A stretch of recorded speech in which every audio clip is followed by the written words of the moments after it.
We will not stop until the last drug lord, the last financier, and the last pusher have surrendered or put behind bars.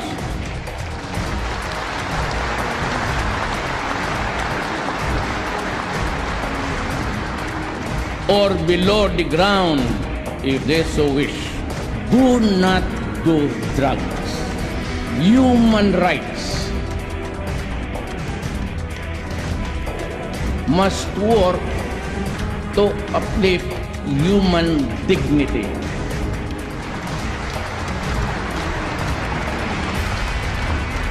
But human rights cannot be used as a shield or an excuse to destroy the country. We strongly affirm and respect the outcome of the case before the Permanent Court of Arbitration as an important contribution to the ongoing efforts to pursue a peaceful resolution and management of our disputes.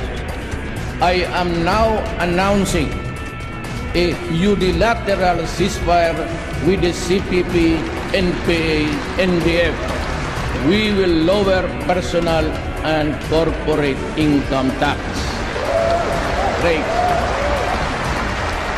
The implementation of the Responsible Parenthood and Reproductive Health Law must be put into full force and effect. The revival of the operation of the Pasig River Ferry service system is a viable option for the LRT. The operating hours shall be extended from 9:30 to 10:30 p.m. So marami pa mga bata mag-uwi na. Different approaches are also being considered to decongest NAIA, including the possible transfer of general aviation. I'm offering Sangli Point. Kasi kailangan ko isang runway. I can make a new runway there. I assure you. This will be a clean job. Processing time in issuing permits and licenses shall be reduced to the barest minimum. In my city, it is always 3 days for local government. This government does not condone violence and repression of media. I have also ordered the newly created DICT, Information and Technology, to develop a national broadband plan to accelerate the deployment of fiber optics cables and wireless technology to improve internet speed. Wi-Fi access shall be provided at no charge in selected public places, including parks, plazas, public libraries, schools, government hospitals, train stations, airports, and seaports. But we have to help each other, for then and only then can we truly prevail.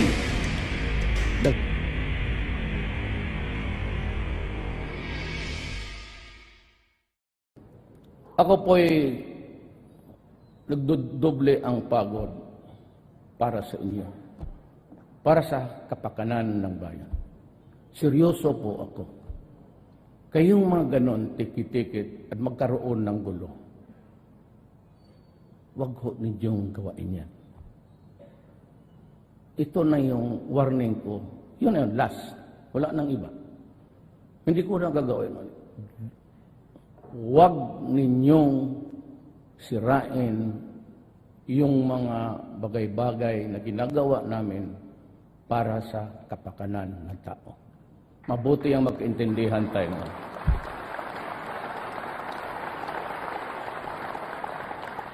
Maya yung buntay kayo, kaibigan ko, Drag.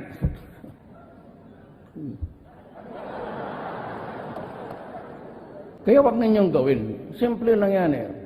Para walang away sa gobyerno, yung mga bagay na illegal at masama at hindi tama, wag mong gawin. At hindi kami mag-aaway dito. Pati yung pare na, pati si Pau, tinamaan. Okay, let us be clear with each other. I am for the comfort and the welfare of the Filipino. Kayo namang hindi pa bungog dyan, hindi pa pumasok yung mga droga. Kung ayaw ninyong mamatay, ayaw ninyong masaktan, huwag kayong umasa dyan sa mga pare pati human rights, hindi nakakapigil yan ng kamatayan. So huwag ninyong gawin, tapos nandiyan ka, nakabulagtag, and you are portrayed in a broadsheet na parang Mother Mary cradling the dead cadaver of Jesus Christ. Ayan yung mga yan eh. Magdadramahan tayo dito. Dito ang nakatingin kasi dito yung public eh. Alam mo, ilang beses ko na sinasabi, sa Davao, wag mong gawin. Kasi magkakaproblema tayo. He who is the cause of the cause is the cause of them all. Ikaw yung nag-umpisa, you swallow. Ulitin ko, he who is the cause of the cause is the cause of them all. Kami nagtatrabaho lang.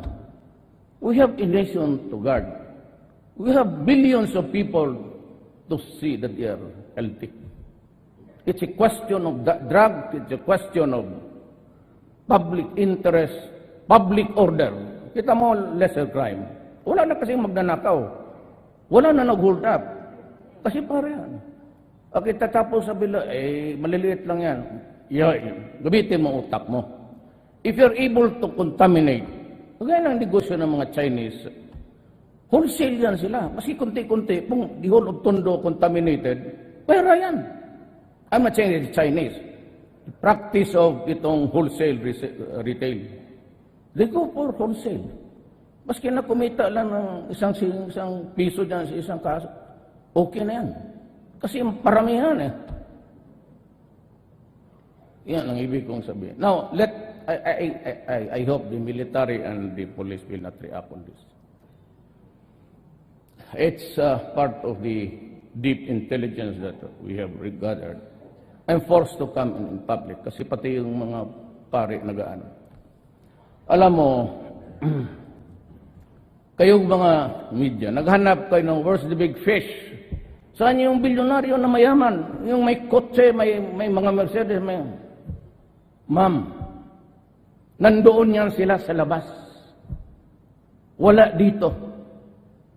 Magdala ka ng isang batalyon na pulis para hulihin natin doon. Kung kaya natin.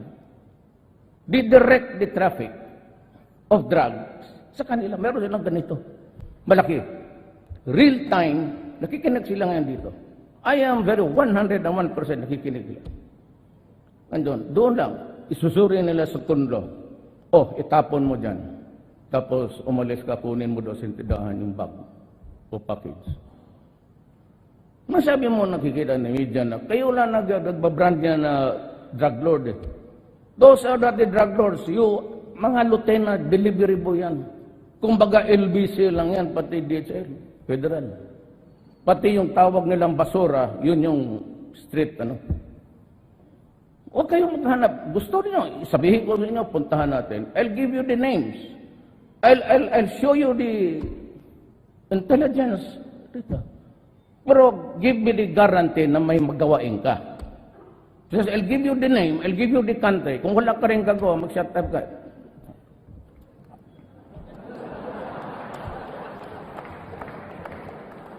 Kaya hindi lang kami na, do not get too personal about our work here.